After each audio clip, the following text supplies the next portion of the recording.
বাজার করার জন্য আপনার মানি ব্যাগে অনেকগুলো টাকা আছে, কিছু টাকা নতুন আর কিছু টাকা পুরন। আপনি নিজের জন্য পছন্দ করেছেন নতুন টাকাটা আমার কাছে থাক, পুরন টাকাটা আমি দিয়ে দেই। এরকম করিয়েন না। নতুন টাকাটা বের করে বলবেন নিজের জন্য নতুন টাকা পছন্দ, অপরের জন্য আমি তাই দিলাম। নিজের জন্য যা পছন্দ অপরের জন্য তাই পছন্দ। রাসূল সাল্লাল্লাহু আলাইহি ওয়াসাল্লাম বলছেন তাহলে তুমি প্রকৃত মুসলিম হতে পারবে। যদি প্রকৃত মুসলিম হতে চাও তো নিজের জন্য যা পছন্দ করবে অপরের জন্য তাই পছন্দ করবে। ওয়ালা তুকসিরিদ দাহিক ফাইন্না কাসরাতাদ দাহিক তুমিতুল কলব। 5 অতিরিক্ত হাসিও না, অতিরিক্ত হাসবা না। অতিরিক্ত হাসলে অন্তর মরে যায়। তুমি যদি অতিরিক্ত হাসো তাহলে তোমার অন্তর মরে যাবে, তোমার হৃদয় মরে যাবে। অতএব তুমি অতিরিক্ত হাসো না। আল্লাহর নবী 5টা কথা বললেন। 1, হারাম ত্যাগ করবে, সবচেয়ে বড় ওলি হবে। 2, তোমার তাকদিরে যা আছে খুশি থাকবে, লোকেদের মধ্যে সবচেয়ে বড় ধনী হবে। 3, প্রতিবেশীর সাথে ভালো আচরণ করবে, প্রকৃত মুমিন হবে। 4, নিজের জন্য যা পছন্দ অপরের জন্য তাই পছন্দ করবে, প্রকৃত মুসলিম হবে। 5, অতিরিক্ত হাসা থেকে বিরত থাকবে। লোকেদের মধ্যে মনে রাখো বেশি হাসবে না, বেশি হাসলে অন্তর মরে যায়। যদি বেশি হাসা থেকে বিরত থাকো তাহলে তোমার অন্তর ভালো থাকবে। এ কথা আল্লাহর নবী বললেন। তিরমিজি 2305 নম্বর হাদিসে, সিলসিলায়ে সহিহার 730 নম্বর হাদিসে, সহিহ তারগিব ওয়াত তারহিব 2349 নম্বর হাদিসে, মিশকাতের 5174 নম্বর হাদিসে রাসূল সাল্লাল্লাহু আলাইহি ওয়াসাল্লাম এ কথা বললেন। এতক্ষণ পর্যন্ত এতগুলো নসিহাত করলাম, এতগুলো উপদেশ করলাম। এই নসিহাতগুলোকে হেলায় খেলায় নষ্ট করে দিয়েন না। এই নসিহতগুলোকে বৃথা যেতে দিয়েন না। এই নসিহতগুলোকে নিজের জীবন থেকে হারিয়ে যেতে দিয়েন না। যেখানে আল্লাহর নবী বলেছেন কুল্লু উম্মতি ইয়াদখুলুনাল জান্নাহ ইল্লা মান আবা, আমার যতগুলো উম্মত আছে সবাই জান্নাতে যাবে, আমার কোনো উম্মত বাকি থাকবে না। আমার যতগুলো উম্মত আছে সবাই জান্নাতে যাবে, ইল্লা মান আবা, শুধু তারা যাবে না যারা আমাকে অস্বীকার করে। তখন সাহাবায়ে কেরাম বললেন কিলা মান ইয়াবা ইয়া রাসূলুল্লাহ, হে আল্লাহর নবী কে আবার আপনাকে অস্বীকার করলো? কে বলল নবীকে মানি না? কে বলল জান্নাত বিশ্বাস করি না? রাসূল সাল্লাল্লাহু আলাইহি ওয়াসাল্লাম বললেন মান আতাআনি দাখালাল জান্নাহ, যে ব্যক্তি আমার আনুগত্য করলো সে জান্নাতে চলে গেল। ওমান আসানি ফাকাদ আবা, যে ব্যক্তি আমার অবাধ্যতা করলো ওই আমাকে অস্বীকার করলো। আমি নবী বলেছি সুদ খাওয়া যাবে না, ও সুদ খেলো কেন? আমাকে স্বীকার করে না তাই খেলো। আমি বলেছি ঘুষ খাওয়া যাবে না, ও ঘুষ খেলো কেন? আমাকে স্বীকার করে না তাই খেলো।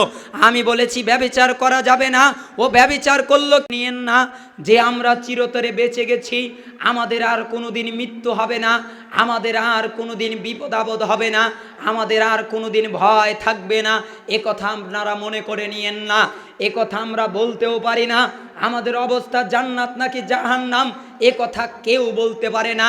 একটা ব্যক্তির বলার অধিকার নেই, একটা ব্যক্তির বলার ক্ষমতা নেই লোকটা জান্নাতে যাবে নাকি জাহান্নামে যাবে, এ কথা বলার অধিকার কারণেই আপনি বলতে পারবেন না আপনার অবস্থা জান্নাত না জাহান্নাম। আমি বলতে পারবো না আমার অবস্থা জান্নাত না জাহান্নাম। আল্লাহর নবী বলেছেন ইন্না আহাদুকুম ইজমাউ খালকুহু ফি বাতনি উম্মিহি 40 ইয়াওমান নুতফা সুম্মা ইয়াকুনু আলাকাতান মিসলা যালিক সুম্মা ইয়াকুনু মুদগাতান মিসলা যালিক সুম্মা ইরসালু ইলাইহিল মালাক ফায়ানফুকু ফীহি রূহ ওয়া ইউমারু বিআরবা'i কালিমাতিন বিকাতবি রিজকিহি ওয়া আজালিহি ওয়া আমালিহি ওয়া শাকিন আম সাঈদ।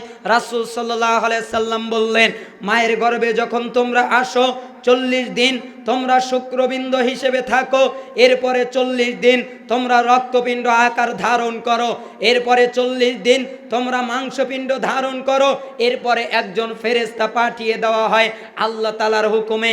ফেরেশতা যখন আসে আল্লাহ তাআলার হুকুমে ফেরেশতা লিখে দেওয়া হয়, তাকে বলে দেওয়া হয় তুমি 4টা জিনিস লিখে দাও, ব্যক্তির রিজিক লিখে দাও, ব্যক্তির বয়স লিখে দাও, ব্যক্তির কর্ম লিখে দাও, ব্যক্তি সৌভাগ্যবান হবে নাকি দুর্ভাগা হবে এটা তুমি লিখে দাও।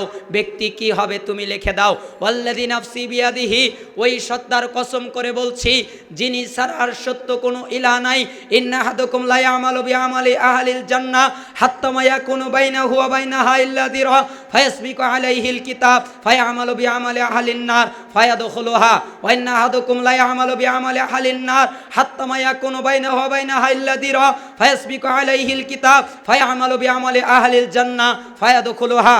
আল্লাহর নবী বললেন, তোমাদের মধ্যে এমন ব্যক্তি আছে যাকে দেখলে মনে হয় লোকটা জান্নাতি, তার আর জান্নাতের মধ্যে এক হাত ব্যবধান আছে। এমন সময় তার তাকদিরে সে হাজির হয়ে যায়, ফলে সে জাহান্নামের কাজ করে শুরু করে দেয়, আর এর কারণে জাহান্নামে চলে যায়। তোমাদের মধ্যে এমন ব্যক্তি আছে যার কাজকর্ম দেখলে মনে হয় লোকটা জাহান্নামী, তার আর জাহান্নামের মধ্যে এক হাত ব্যবধান আছে।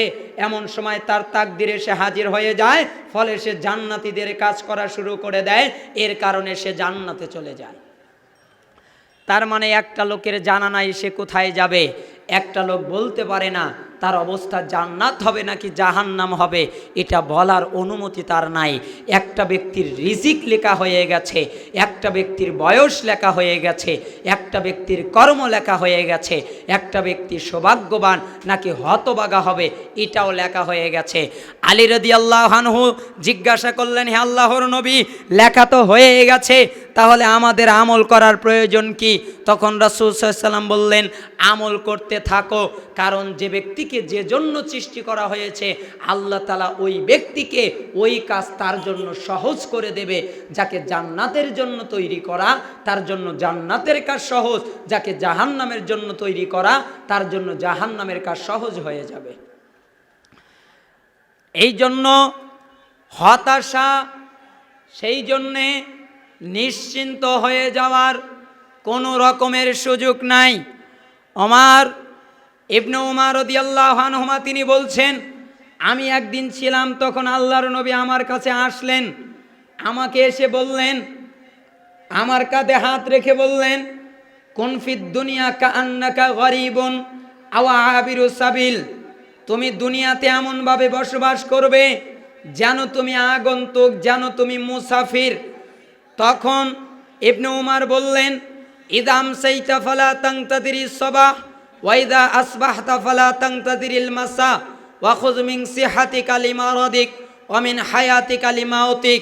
এরপরে তিনি বললেন, যখন তুমি সকালে উপনীত হবে তখন আর সন্ধ্যার অপেক্ষা করবে না, যখন তুমি সন্ধ্যায় উপনীত হবে তখন আর সকালের অপেক্ষা করবে না, যখন তুমি সুস্থ থাকবে অসুস্থ হওয়ার আগেই প্রস্তুতি নেবে, যখন তুমি জীবিত থাকবে মৃত্যুবরণ করার আগেই প্রস্তুতি নেবে।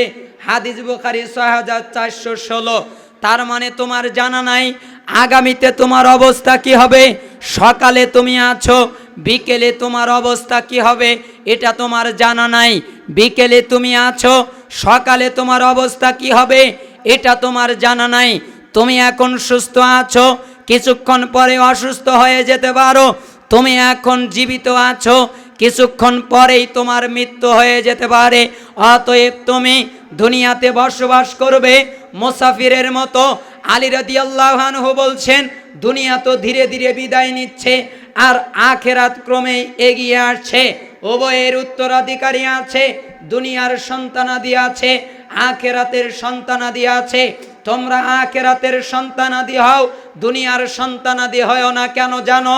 আজকে শুধু আমলের সুযোগ, কোনো হিসাব দেওয়া লাগবে না, আর আগামীকালকে শুধুমাত্র হিসাব নেওয়া হবে, কোনো আমল করা হবে না। হাসান বাসরি রাহিমাহুল্লাহ তিনি বলছেন, দুনিয়া দুর্ঘূর্ণায়মান দুই চাকার মতো, রাত তাকে ঘুরিয়ে দিনের কাছে ফিরায়, দিন তাকে ঘুরিয়ে রাতের কাছে ফিরায়, এভাবে তারা তোমাকে একদিন কবরের কাছে ফিরিয়ে দেবে। অতএব তোমার চেয়ে অধিক ঝুঁকিতে আর কে আছে?